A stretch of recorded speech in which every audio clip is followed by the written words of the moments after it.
Namaste, Hari Om. Welcome to Shevadhi channel.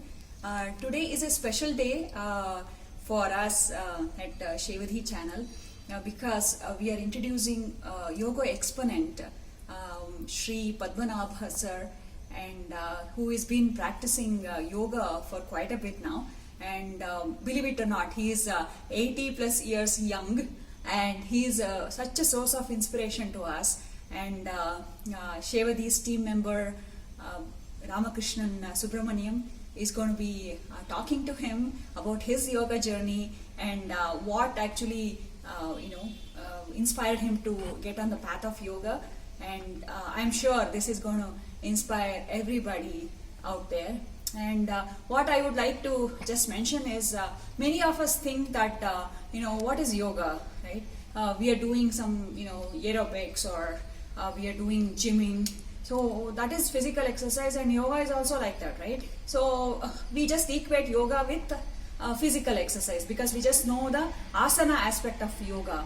Yoga is not just that; it is actually much more than that. And yoga itself is a science, and actually we can say that it is health science also, because it addresses the health aspect of all the layers of our existence, or 5 sheets of our existence. And there's a separate video on it. If you're interested in, you can watch it.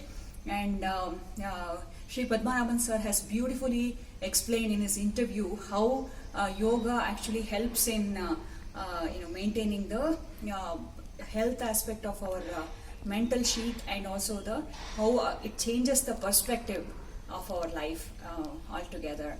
And it is actually a privilege to be coming in touch with such an individual, and we can know like what really yoga is. And we tend to put off this maintaining our health aspect because we are all busy. We have to meet a deadline, we have to complete this project, we don't really have time for anything, no exercise. No, we don't have time for exercise, we don't have time for yoga. And it is actually very concerning because we are just focusing on the materialistic aspect of it. Even if you want to achieve something, yoga doesn't stop you from achieving anything in life.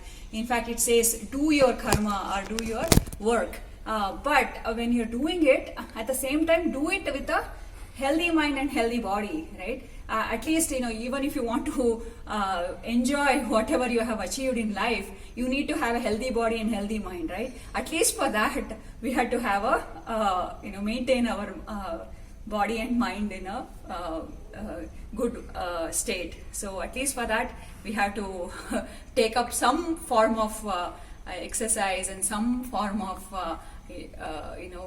practice to keep all the faculties of our existence in a happy and healthy state. Okay, and that said, the video that is coming up is the intro session of Shri Padmanabhan Sir by Shri Ramakrishnan Subramaniam, and hope you all enjoy it. And again, stay healthy, stay safe, and stay blessed. Thank you.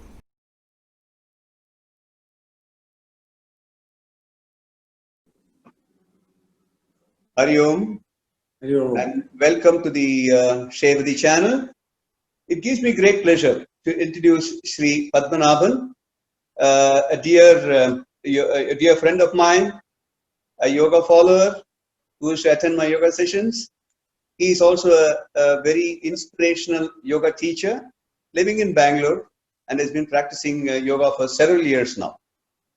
The main reason why I'm introducing Shri Padmanabhan today is I had introduced the Ashtavakrasana, where I mentioned that yoga embraces everybody under the umbrella. No age, no color, no nothing. And age is no bar for yoga. And to say it in Kannada, Shri Padmanabhan is the Pratyakshawada Udaharana, as a real live example of how age is no bar to achieve many things in yoga. He is an admirable person and inspiration to me and to all of us who know him. He visits Melbourne and he participates in my class, not as a student, but also a co-teacher, because he teaches me too. I learn from him. And even his children, both the daughter and sons, and even his granddaughter, do a lot of yoga. They're all into yoga. And today, he is going to demonstrate 2 yoga postures, quite advanced. The first one is Hanumasana. Hanumasana is named after Sri Hanuman, dedicating the leap of faith. And the second posture he is going to demonstrate and explain is the Kurmasana.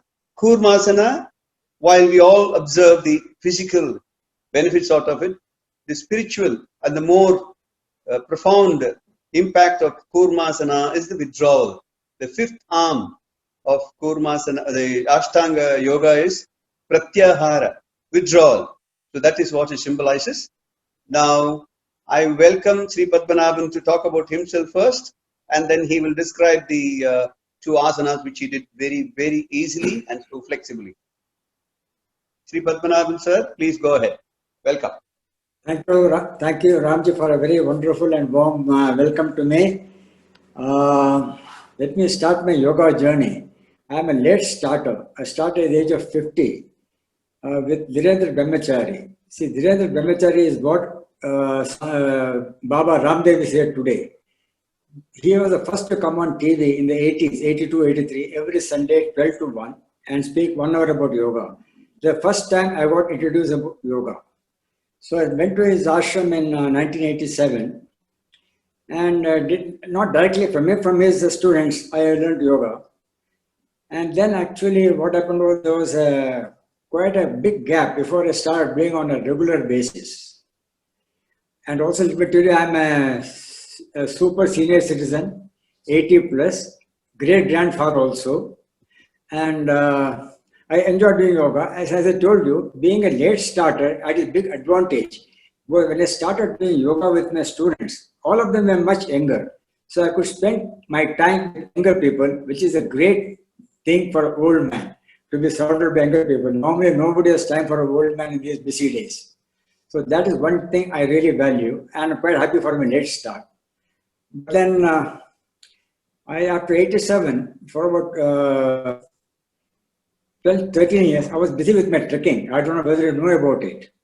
So I did my trekking in the Himalayas. We started with Chardham, Valley of Flowers, Hemkund South. Then I did a maximum beautiful one of Kailash Mansarovar in 92 for 32 days. So till 2002, I was busy with my trekking. Then in 2002, I hung up my trekking boots and started yoga systematically from there onwards. Almost for 18 years, I'm doing yoga. But for a small break when I shifted from Delhi to Bangalore, there was a gap. So I enjoy doing it because it gives me a company of younger people, and basically it makes you flexible, nimble, and increases endurance also, the main thing. And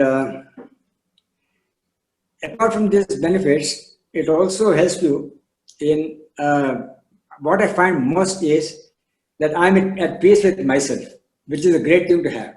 That is what yoga teaches you, how to train your mind. The mind is a monkey, so to be at peace with yourself is the biggest advantage.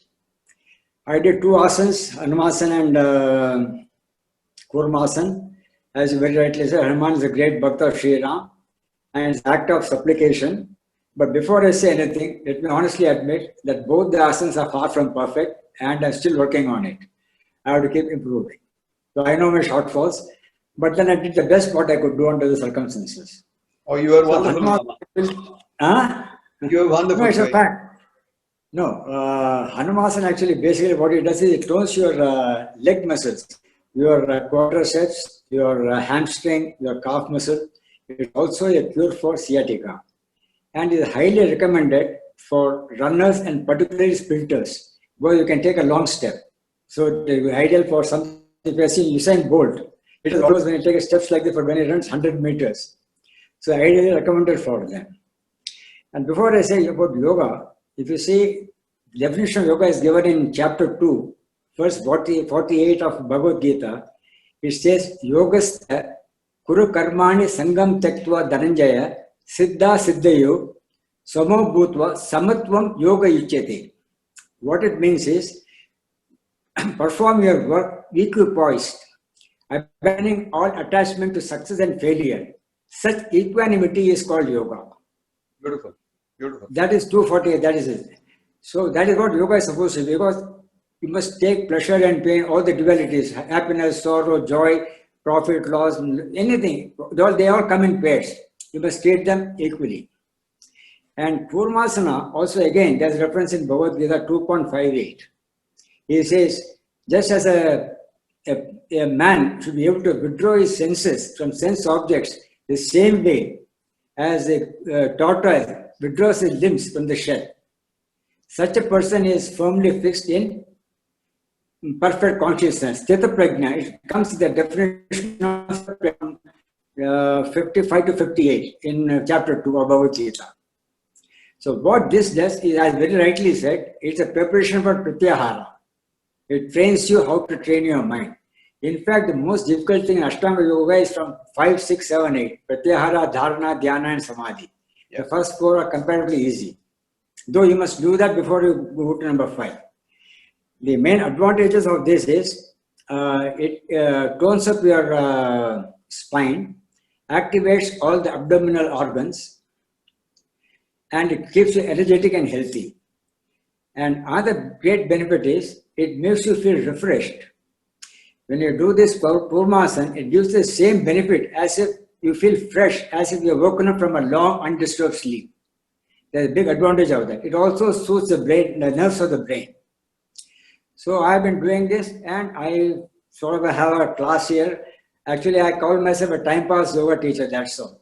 Because I don't charge anything. When you give anything free, there's no value for it. People come, they go. About 40 people have come and gone through my hands, but I hardly about 8 people now. And now from March, I've been doing it only in the house. So this has been my yoga journey, and I used to enjoy my visit to Melbourne, and particularly to come to you, because 5 days a week I do in the house, 6th Saturday I do with you, and 7th I do with my granddaughter Priyanka. So in fact, as very rightly said, my son also does yoga in Dubai. So my daughter also is quite flexible. Probably she shares the genes from me, I don't know. So, but we are in, and the best time of my stay in Melbourne is coming to your place on Saturday and doing it. But the daughter I learned from you, and I come back to Bangalore, I keep telling them what my yoga guru in Melbourne has taught me. So I make them do all those things. So it's been a great experience sharing it with you. And see, learning is a continuous process. I consider all my students as my yoga teachers. They are much younger, they do much better than me, and they also push me they challenge me. Say, you should never rest on your laurels. If there is no challenge, you can't change. Correct. So that's a must. So I'm happy. God has been kind to me, has treated me quite nicely. I'm about 80 plus, as I said. And I continue yoga as far as you are concerned, I can tell you, if you don't give up, stop yoga, you will continue up to 80s and 90s. I'm very sure about that. And God bless you. And you have been you call me, you have been a great inspiration for me. And please continue doing it and spread that holistic message of yoga to all your students. It is not money. It is the message you are going to them. The lifestyle change you are going to make for them. How to live life. That is what yoga teaches you. Yeah. God bless you, Ramkiji. Shri Padmanabhan Sir, thank you very much. You are such an inspiration for all of us. And we will keep calling you back for more demonstrations and explanation. You gave us a wonderful explanation on this, both asanas, Hanumasana and Kurmasana. Absolutely appreciated, and especially the references to the Bhagavad Gita chapters make it more relevant to us, more connected to us. So thank you very much, and we look forward to share much more views with you on the Shevadhi channel. Dear channel viewers, this is Shri Padmanabhan. A round of appreciation to him, and then we thank him. We thank the Lord that he is able to share the knowledge with us. Thank you, Shri Padmanabhan. Thank you, Ramkiji, for the opportunity given to me to share whatever little I know. I only know 10%. Whatever I know, I'm happy to share with people. God bless you. Thank you. Thank you, sir. Thank you very much.